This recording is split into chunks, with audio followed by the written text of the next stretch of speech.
Hey YouTube, so today's video is gonna be a little bit weird because I am recording off of my phone, so I cannot show my face because it doesn't let me flip the camera.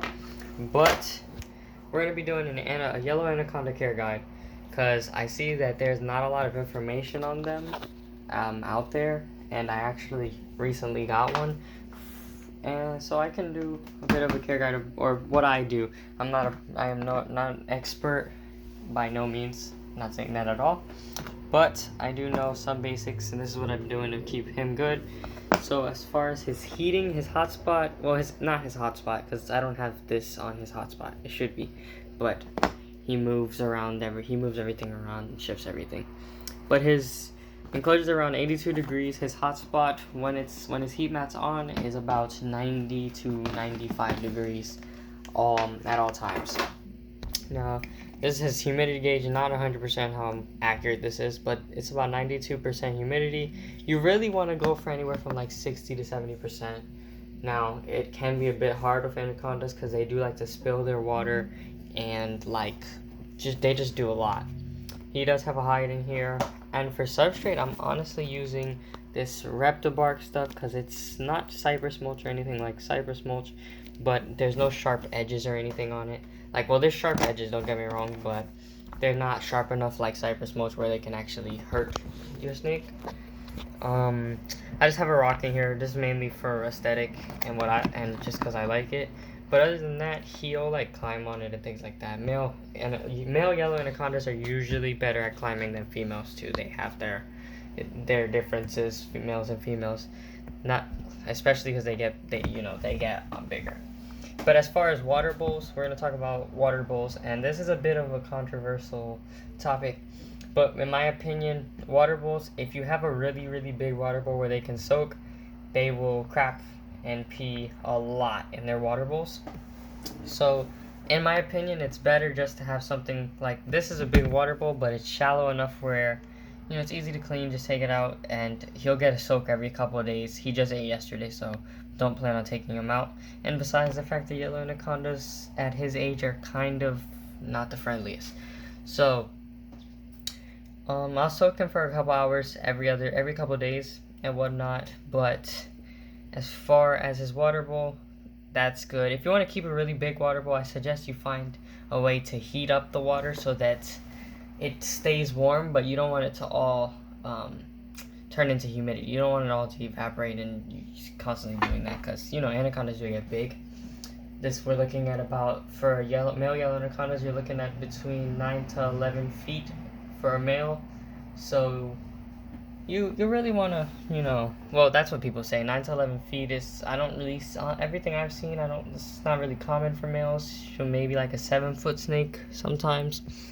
But another reason why I like the shallower water bowls is because when they fully soak themselves, especially after feeding, they like to go into their water. And what that sometimes will do is make them regurgitate their feedings. Because the water temperature isn't like a hot spot and it doesn't, let them digest properly. So I'm going to lift the water bowl so you can actually see him. He's beautiful. He's right there. This is Aries, my male yellow anaconda. I actually picked him up this week, but he ate yesterday for me, which is awesome. Anacondas they don't grow super fast, but they also don't stay small for very long periods of time. So it really just depends on the individual. But other than that, it's pretty simple getting these guys good. They're mainly a more experienced level reptile, and it's only because of majority of it is because they are just very nippy and they don't have a lot of patience. Now, I'm not saying that all are like that. This male in particular is like that, but I know that a lot of other people say that their yellow anacondas are a bit snappy and mean, but they do get out of that with time, just like any other snake, like a boa constrictors and reticulated pythons and things like that. They all pretty much have there's some that are mean and there's some that are not. They're not mean, I don't like to say that, but defensive and scared. But with handling, the first day that I got him, he was very bitey. He actually bit me a couple times, but he mellowed out a little bit from that day. He's starting to trust. But I handle him with gloves, and I suggest that if you plan on getting a yellow anaconda, you do your research, even though there's not a lot. So what I did was I actually researched their natural habitat. Even though he's a captive bred snake, I figured the natural habitat, where they are naturally from, maybe if I can replicate some of that stuff, it'll be good.